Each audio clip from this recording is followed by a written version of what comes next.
launch a 60,000-pound aircraft from 0 to 150 miles per hour.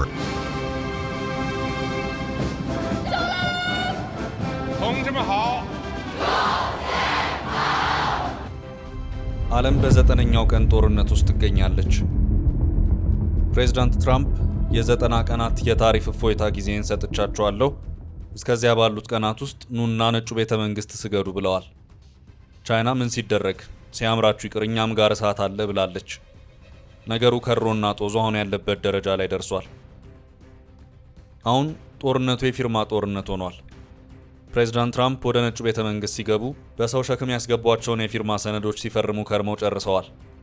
እነዚህ ፊርማዎች የትሪሊየን ዶላሮች የንግድ ጦርነትን ቀስቅሰዋል። So this is January 6th. These are the hostages. Approximately 1,500 for a pardon.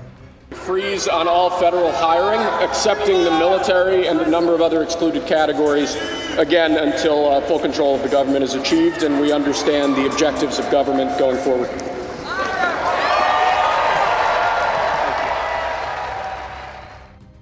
አሁን ደግሞ ተራው የቻይናው ፕሬዝዳንት ዢ ጂንፒንግ ሆኗል። እነዚህኞቹን የምትመለከቷቸውን ደግሞ ሰሞኑን የቻይናው ፕሬዝዳንት ዢ ጂንፒንግ በደቡብ ምስራቅ እስያ ሀገራት እያደረጉ ባሉት ጉብኝት የፈረሟቸውን አዳዲስ የንግድ ፊርማዎችን ነው። የንግድ ጦርነቱ አካል የሆኑ ፊርማዎች ተብለው ሊወሰዱ የሚችሉ ናቸው። Calling for stronger trade ties and signing dozens of economic agreements. ትራምፕ በ90 ቀናት ውስጥ ከአሜሪካ ጋር ተደራደሩ ሲሉ የአሜሪካን የንግድ አጋሮች አስጠንቅቀዋል። ቻይና ለዚህ የትዕቢት ትዕዛዝ ጆሮ የለኝም፣ የጉርምስና ጨዋታችሁን ተቡትና ሰከን ብላችሁ እንደ ሀገር መሪ ስታስቡ ያኔ መነጋገር እንችላለን፣ ከዚህ ውጭ ግን አታስቡት ብላለች። አሁን ቻይና ልክ እንደ ትራምፕ ሁሉ በፊርማዎች ተጠምዳለች። ፊርማዎቹ ቻይና ከሌሎች ሀገራት ጋር ያላትን የንግድና ኢኮኖሚ ትስስር ለማጠናከር የተፈረሙ ናቸው። እነዚህ ሁኔታዎች ሲታዩ በእርግጥም ቻይና አምራለች የሚያስብሉ ሆነዋል። አሁን ባለው ሁኔታ ቻይና ከአሜሪካ ጋር የገባችበትን የንግድ ጦርነት አክርረዋለች። ወደ አሜሪካ በሚላኩ የሬር እርዝ ሚነራልስ ላይ ማዕቀብ ጥላለች። አሁን ደግሞ የሀገሪቱ 3 ግዙፍ አየር መንገዶች ከአሜሪካው ግዙፍ ቦይንግ ኩባንያ የተዋዋሉትን የአውሮፕላን ግዢ በአስቸኳይ አቁሙ ስትል ቀጭን ትዕዛዝ አስተላልፋለች።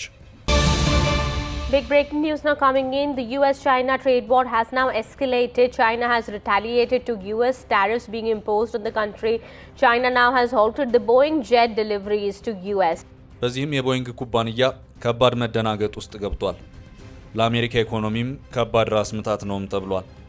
ቻይና ከአሜሪካ ጋር ያላትን የንግድ ግንኙነት እያላላች በዚያው መጠን ሌሎች የንግድ አጋሮቿን ለማስፋት እንቅስቃሴ ውስጥም ገብታለች። እናም አሁን በተፈጠረው ሁኔታ ቻይና ብዙም አልተደናገጠችም። ነገሮችን ተረጋግታ ሰከን ባለ መልኩ እያከናወነች ትገኛለች። ፕሬዝዳንቷ ዢ ጂንፒንግ ከሰሞኑ ከቻይና ወጣ ብለው የደቡብ ምስራቅ እስያ ሀገራትን በመጎብኘት ላይ ናቸው። ጉብኝቱ የዚሁ የንግዱ ጦርነት አካል ነው። በዚህ የዢ ጂንፒንግ ጉብኝት ውስጥ ቪየትናም፣ ማሌዥያ እና ካምቦዲያ ተካተዋል። በእነዚሁ ቀናት ውስጥም ፕሬዝዳንቱ በርካታ የንግድ ስምምነቶችን በማድረግ ፊርማቸውን አኑረዋል። ፕሬዝዳንቱ በእነዚህ ሀገራት በነበራቸው ጉብኝቶችም ሞቅ ያሉ አቀባበሎች ተደርገውላቸዋል።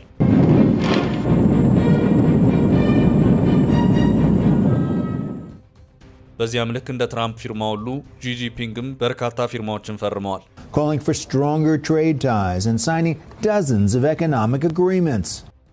ይህ የቻይና ከአሜሪካ ውጭ በቀሪው የዓለም ክፍል አማራጭ የንግድ ግንኙነትንና የኢኮኖሚ ትስስርን የመፍጠር ጉዞና ፊርማ ነው። ትራምፕ ታሪፍ ለጫኑባቸው ሀገራት የ90 ቀናት ጊዜያትን ሰጥቻለሁ፣ በእነዚሁ ቀናት ውስጥ ተዘጋጅታችሁ ከአሜሪካ ጋር ተደራደሩ ቢሉም ቻይና ጆሮ የለኝም ብላለች። ትራምፕ በታሪፍ ማስፈራሪያነት በ90 ቀናት ውስጥ ከአሜሪካ ጋር ተደራደሩ ብለው ከ60 በላይ ለሆኑ የአሜሪካ ንግድ አጋሮች የሰጡትን ቀጭን ትዕዛዝ ተከትሎ ሀገራት ሩጫ ላይ ባሉበት ሁኔታ ቻይና በበኩሏ የምን መንበርከክ ነው? ዓለምን የአሜሪካ ብቻ ያደረገው ማን ነው? ዓለም በብዙ አማራጮችና ወዳጆች የተሞላች ናት። አንዱ ቢቀር ሌላው ይመጣል። ፊታችንን ወደ ሌሎች የንግድ አጋሮች ለማዞር እንገደዳለን በማለት ዙሩን አክረዋለች። እናም ባጭሩ አሁን ባለው ሁኔታ ዓለም በ90 ቀኑ ፍልሚያ ውስጥ ናት። የዓለማችን ቁጥር 1 ኢኮኖሚን የምትመራው ሀገር መሪ የሆኑት ፕሬዝዳንት ዶናልድ ትራምፕ ከ60 በላይ በሆኑ ሀገራት ላይ ታሪፍን ከጫኑ በኋላ እንደገና መለስ ብለው የ90 ቀናት የእፎይታ ጊዜን ሰጥቻቸዋለሁ፣ በዚህ መሃል ባሉት ቀናት መነጋገርና መደራደር እንችላለን ብለዋል። በዚህም ከቻይና በስተቀር ሁሉም የአሜሪካ ግዙፍ የንግድ አጋር የተባሉት ሁሉ ከትራምፕ አስተዳደር ጋር ለመነጋገር ዝግጅት እያደረጉ ይገኛሉ። ትራምፕ ወደ ስልጣን እንደመጡ ጥቂት ጊዜ ወስደው ትንፋሻቸውን ሰብሰብ ሳያደርጉ በታሪፍ መጣል ፊርማ ላይ መጠመዳቸው በርካቶችን ግራ አጋብቶ ነበር። አሁን ባሉት የ90 ቀናት ጊዜያት ውስጥ ግን የድርድር ፍልሚያዎች ሊካሄዱ ዝግጅቶች እየተደረጉ ነው። በ90 ቀናት ውስጥ የድርድርም የፉክክርም ፍልሚያዎች አሉ። አውሮፓ ህብረት ከአሜሪካ ጋር፣ ካናዳ ከአሜሪካ ጋር፣ ጃፓን ከአሜሪካ ጋር፣ ደቡብ ኮሪያ በሚል ተከታታይነት ባለው መልኩ የሚቀጥሉ ከአሜሪካ ጋር የሚደረጉ የ90 ቀናት የፍልሚያ ድርድሮች አሉ። ቻይና ነገሮች ቀድሞ ወደ ነበሩበት ይመለሱና መነጋገር እንችላለን፣ እንደዚህ ስርዓት ባጣ መልኩ ሀገራትን እያናናቁና እያስፈራሩ ክብር በሌለው ሁኔታ የሚደረግ ድርድር የለም እንዳለች ነው። በትላንትናው ዕለት ከነጩ ቤተ መንግስት የተሰጠው መግለጫ ደግሞ ከዚህ በኋላ ኳሱ ያለው በቻይና ሜዳ ላይ ነው የሚል ሆኗል። The ball is in China's court. China needs to make a deal with us. አሜሪካ በዚሁ የትላንቱ መግለጫ ቻይና ማን ናት? ከማንስ የተለየች ናት? ልክ እንደ ማንኛውም የአሜሪካ ንግድ አጋር ሁሉ ነገሩን ምንም ሳናካብደው ማየት ያለብን በዚህና በዚህ አቅጣጫ ብቻ ነው ብላለች። የዋይት ሃውስ ቃል አቀባይ ካሮላይን ሌቪት በትላንትናው ዕለት በሰጠችው መግለጫ አስረግጣ የተናገረችው ይህንኑ ነበር። ከቃል አቀባዩ የተወሰደውን ማብራሪያ እንስማው። There's no difference between China and any other country except they are much larger. በምላሹ ታሪፉ እሳቸውም ታሪፍ ሲጥሉ አሜሪካንን ከብዙ አቅጣጫ ለታሪፍ ያጋለጧት ትራምፕ ነገሩን ሲያጠኑት አደጋው የከፋው ነው በመታየቱም ነበር ያቺን የ90 ቀናት ጨዋታ ይዘው ብቅ ያሉት። ትራምፕ ታሪፍ ከጣልኩባቸው ሀገራት ጋር ቁጭ ብዬ ለመነጋገር የ90 ቀናት ጊዜ ገደብ ሰጥቻለሁ ባሉበት ሁኔታ ሀገራት ለድርድሮች እየተዘጋጁ ቢሆንም በሌላ አቅጣጫ ደግሞ የንግድ መዳረሻቸውን አሜሪካ ላይ ብቻ ማንጠልጠል አደጋ ያለው መሆኑን በትራምፕ ታሪፍ በሚገባ ተረድተዋል። ይህም በመሆኑ አሁን አሜሪካን ባገለለ መልኩ ሀገራት ምን እናድርግ በማለት እርስ በርሳቸው መመካከር ጀምረዋል። ይህንን ኃላፊነት ወስዳ እየተንቀሳቀሰች ያለችው ደግሞ ቻይና ናት። የቀድሞ የአሜሪካ ዋና የንግድ ተደራዳሪ የነበሩት ስቴቨን ኦልሰን የቻይናው ፕሬዝዳንት ጂ ጂንፒንግ አካሄድ እጅግ የተጠናና ስልታዊ አካሄድ ወይም ታክቲካል ሙቭ ሲሉም ነበር የገለጹት። ትራምፕ ስልጣን ይዞ የታሪፍ ናዳን እስካወረዱበት ዕለት ድረስ ቻይና፣ ደቡብ ኮሪያና ጃፓን አንድ ላይ ቁጭ ብለው ይመክራሉ ብሎ ያሰበ አንድም ሰው አልነበረም። ግን ደግሞ ተጠራርተው ተመካክረዋል። We are in historically one of the worst periods that we've seen in relations between Japan and Korea. We have had problems in the past. አሁን የጥቅም ጉዳይ ነውና እድሜ ለትራምፕ በሚል ሁሉም የቀደመው ጠላትነት ቀሪ ሆኖ እርስ በርስ መነጋገር ግድ ብሏል። ቻይና የአሜሪካ ወሳኝ የንግድ አጋር ከሚባሉት ጃፓን እና ደቡብ ኮሪያ ጋር መክራለች። ትራምፕ መተው የንግድ ጦርነቱን ከመለኮሳቸው በፊት ጃፓን እና ኮሪያ ከቻይና ጋር በበጎ አይን የሚተያዩ አልነበሩ። ነገር ግን ሁሉንም በተመሳሳይ ዱላ የሚመታ ኃይል ቡጢውን ሲሰነዝር ግን ተገናኝቶ መምከር ግድ ሆነ። We are in historically one of the worst periods that we've seen in relations between Japan and Korea. We have had problems in the past. ቀድሞ በጥርጣሬ ይተያዩ የነበሩ ሀገራት አሁን እጅ ለእጅ ተጨባብጠዋል። በር ዘግተው መክረውና ዘክረዋል። እንዴት እንደጋገፍ ሲሉም ሐሳብ ተለዋውጠዋል። ይህ የሶስቱ ሀገራት ከሳምንታት በፊት የነበረው ውይይትም የበርካታ ዓለም አቀፍ ሚዲያዎችን ትኩረት ስቦም ታይቷል። China, Japan, and South Korea held the first trade talks in 5 years on Sunday, amid concerns over US President Donald Trump's import tariffs. ይህ ሁኔታ በርካታ አሜሪካውያንን አስደንግጧል። ትራምፕ አሜሪካ እንድትገለል እያደረጉ ነው፣ የማያዋጣ ጠላትን የሚያበዛ ስራን እየሰሩ ነው የሚሉ አስተያየቶችም በዝተውና ጎልተው እየተሰሙ ነው። በዚህ የ90 ቀናት የትራምፕ ቀነ ገደብ ውስጥ ከአሜሪካ ጋር የንግድ ድርድር ከሚያደርጉት መካከል አንዱ የአውሮፓ ህብረት ነው። የአውሮፓ ህብረት አባል ሀገራት የሚባሉት 28 ናቸው። ዩሮን በመገበያያ ገንዘብነት የሚጠቀሙና የጋራ ኢኮኖሚና የንግድ ፖሊሲዎችም ጭምር ያሏቸው ናቸው። የአውሮፓ ህብረት ከቻይናና ከሜክሲኮ ቀጥሎ የአሜሪካ የንግድ አጋር ነው። እንደ ጀርመንና ፈረንሳይ ያሉ የጠንካራ ኢኮኖሚ ባለቤት የሆኑ ሀገራት ያሉበት ስብስብ ነው። ህብረቱ በትራምፕ ታሪፍ የተጣለበትና ከዚያም ልክ እንደ ሌሎቹ የንግድ አጋሮች ሁሉ ከአሜሪካ ጋር የሚደራደርበት የ90 ቀናት ቀነ ገደብ የተሰጠው ነው። የአውሮፓ ህብረት ፍጹም የአሜሪካ አጋር ነኝ ብሎ ያስብ ስለነበር ትራምፕ ስልጣን እንደያዙ ልክ ህብረቱን ጨምሮ የታሪፍ ማዕት ሲከታተል የተወሰኑ መደናገጦች ነበሩ። እንዴት እኛን የዘመናት የአሜሪካ አጋሮች የሚል እሳቤ ነበር።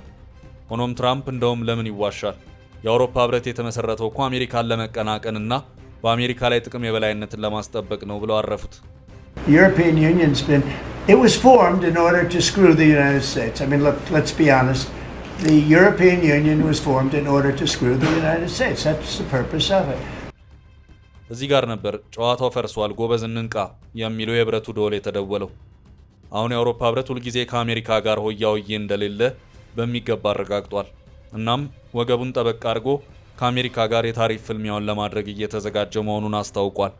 ቀደም ብሎ በነበረው ጊዜ ጎበዝ ለትራምፕ የተጣደፈ ታሪፍ እኛም መልሰን የተጣጣፈ የታሪፍ ምላሽ መስጠት የለብንም የሚል አቋም ነበር። ህብረቱ ከ20 በላይ ሀገራትን በስሩ ያቀፈ በመሆኑ ልክ እንደ ቻይና በአንድ ጊዜ አንድ ወጥ ውሳኔን መወሰን አይችልም። የእያንዳንዱ አባል ሀገር ጥቅሞች ሁሉ ታሳቢ ተደርገው ተደምረውና ተቀንሰው የሚደረስ የመደራደሪያ ስምምነት ነው። በዚሁ መሰረት ህብረቱ እናም በተሰጡት የ90 ቀናት ጊዜ ውስጥ ቁጭ ብሎ ከአሜሪካ ጋር ለመደራደር በሚያስችሉ ነጥቦች ዙሪያ ሲመክርና ሲዘክርም ከርሟል። በዚሁ መሰረት ነገሩ እየከረረ ከሄደ በሚል ህብረቱ ታሪፍ የሚጥልባቸውን የአሜሪካ ምርቶች ዝርዝሮችንም ይፋ አድርጓል። ህብረቱ ከፍ ያለ ታሪፍ እጭንባቸዋለሁ ያላቸው የአሜሪካ ምርቶች በቁጥርም ጭምር ይፋ ተደርገዋል።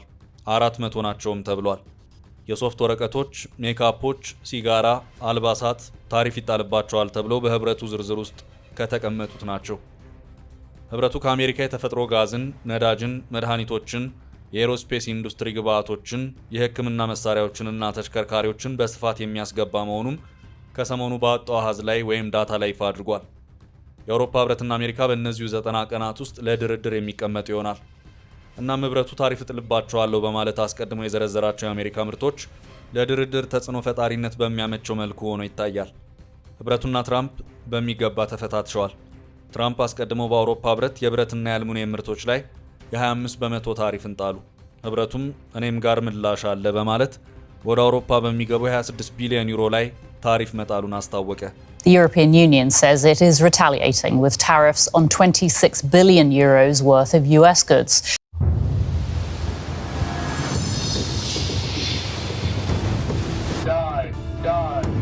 A cat shot can launch a 60,000-pound aircraft from 0 to 150 miles per hour